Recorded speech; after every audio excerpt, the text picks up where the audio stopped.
Só que eu não posso já pegar aqui e mandar direto de ISP. Por quê? Porque eu tenho que gerenciar nessa camada de distribuição diversos outros sites, né? Que a gente já falou, um site de 1.000 pessoas, outro site de 2.000 pessoas, conecta todo mundo na distribuição e deixa a distribuição fazer esse orquestramento aqui entre as camadas de acesso.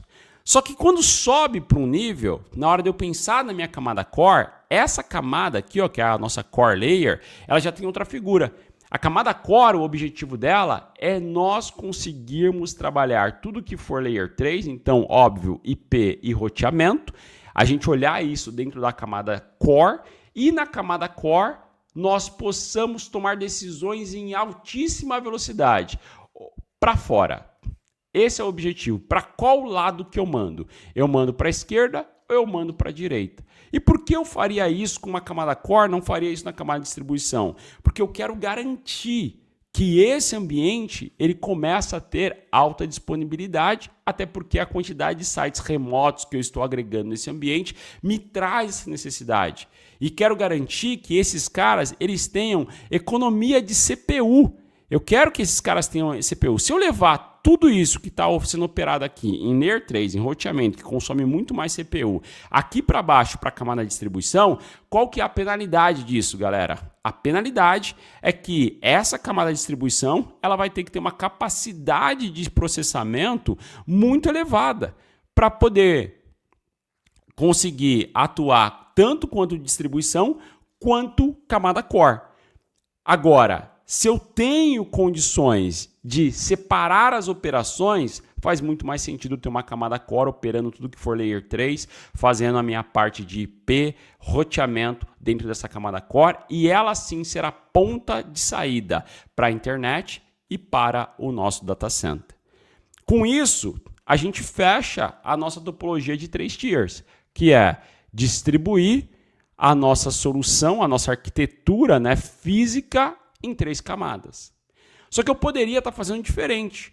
Eu poderia estar colapsando essas 2 camadas. Vocês já perceberam isso, né? Beleza? Estão comigo? Perceberam? Né? Então, aqui eu poderia estar colapsando essas 2 camadas. O que seria esse collapsed, né? Esse collapsed, em vez de eu ter 3 camadas, eu teria apenas 2 camadas. 2 tiers. Por que 2 tiers? Porque aí tudo que eu faço na camada core, eu levo aqui para a distribuição e tudo que eu faço na distribuição, eu já mantenho aqui na distribuição. Então, a distribuição ela vai ser o que é chamado de collapsed. Collapsed. E aí ela vai ter as 2 figuras, que é core barra distribuição. Só que eu não preciso ter caixas adicionais para poder fazer isso. E aí esse link de internet estaria conectado aqui nesses caras, assim como o data center, né? Aqui tem um exemplo até no nosso material aqui que eu estava olhando para essa aula. Aqui a gente tem um exemplo. Ó. Se a gente olhar, isso aqui é uma camada, é um exemplo de 2 tiers, né? 2 tiers, eu estou com... Vou botar um zoomzinho aqui, ó. Eu estou com uma única camada fazendo o serviço de colapse, tanto de core quanto distribuição ao mesmo tempo. Beleza? Show? Beleza. Então aí a gente chegou no nosso exemplo de 2 tiers, né? Fazendo esses caras aqui ter uma figura de collapsed. Então eu eliminaria tudo isso daqui. E aí eu teria o quê? Eu teria esse próprio MTL conectado aqui nesse roteador do data center e esse cara aqui conectado nesse ISP, ou poderia fazer até diferente. O ISP conectaria nas 2 pontas e aqui também conectaria nas 2 pontas, beleza? Ou se não, poderia colocar aqui um outro roteadorzinho aqui dentro, tá? E esse roteadorzinho aqui dentro conectaria nas 2 pontas, que nem a gente tinha no exemplo aqui superior, aí eu ia estar eliminando somente esses 2 cores. Beleza? Muito bem. Só que tem um outro cara que é muito importante para o nosso mercado hoje em dia, né? Inclusive, quem é Hackathon Pro, dentro da nossa estrutura, você tem lá o treinamento de ACI, que a gente fala muito sobre data center, e lá no treinamento de ACI a gente explora bastante essa arquitetura que eu vou cobrir agora, que estaria aqui dentro do data center, que é o chamado de Spine and Leaf. Tá? O que é o Spine and Leaf, Lucas? O Spine and Leaf, pessoal, esse conceito ele está muito em alta e está em alta porque nós estamos cada vez mais saindo do tráfego que é local e processando todo o nosso tráfego na nuvem, né? Esse é o modelo mais atual, né? Então, eu saio do tráfego local e eu vou processar tudo na nuvem e eu trago aqui para dentro. Então, eu consumo muito a nuvem, né? A quantidade de informações que eu tenho localmente, ela tem se reduzido muito, tá? E é por isso que o Spine and Leaf ele tem uma relevância muito grande. Qual que é a ideia, tá? A ideia é que eu tenha equipamentos spine na minha topologia, que são a espinha dorsal da minha rede, e aqui eu vou chamar esses caras de spine, podem ser switches, isso daqui, tá? Switches que a gente usaria dentro de um data center. E embaixo desse spine eu vou ter o que a gente chama de leafs, que são nada mais, nada menos do que também switches de conectividade que nós teríamos aqui nessa topologia. A diferença é que esses leafs eles não vão falar entre si, para eles conversarem, eles sempre vão se falar através dos spine. Então, todo leaf vai ter uma conexão para um spine. Se eu tivesse aqui mais um spine, esse leaf aqui ele teria também uma conexão para esse terceiro spine dessa forma. Esse leaf que eu acabei de colocar, ele também teria uma conexão para esses 3 spines, fazendo com que as folhas, né, as pontas dessa estrutura, todos eles conectem com a espinha dorsal da nossa rede. Por quê? Se eu tiver aqui um servidor, tá? Vamos setar aqui ó, na ponta desse nosso equipamento, eu coloco um server, tá? E vamos colocar um server que vai ser, sei lá, o nosso Active Director, tá? Da topologia.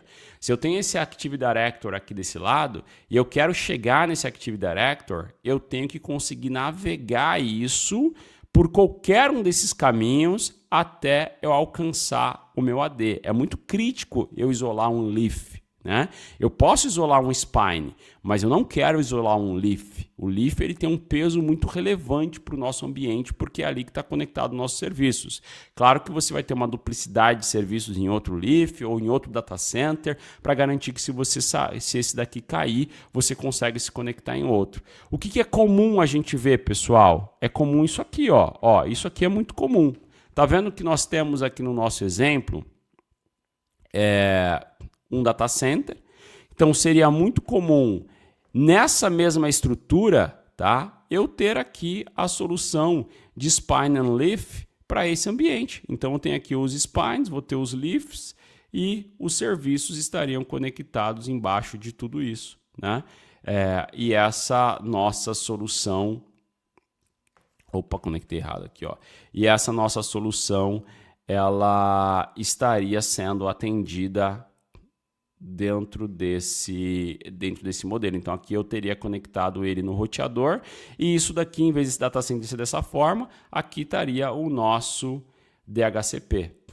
Lucas, eu já vi vários exemplos de data center, eu nunca vi uma solução Spine and Leaf sendo implementada, sempre dentro do data center eu vou lá, eu chego, ele está numa topologia 3 tiers ou 2 tiers, né? Mais comum, né? Uma topologia 2 tiers, porque a 2 tiers ela não tem a mesma conotação, tá? Ela não tem a mesma figura que a gente está vendo aqui no Spine and Leaf, né?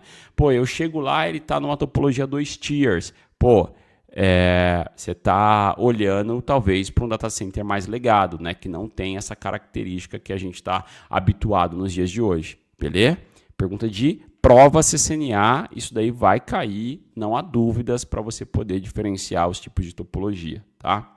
E aí para a gente já caminhar na conclusão aqui, galera, eu quero só trazer, aqui tem mais um exemplo ó, de Spine and Leaf, mostra bem claro ali o que a gente estaria fazendo, né? Mas eu quero trazer aqui ó,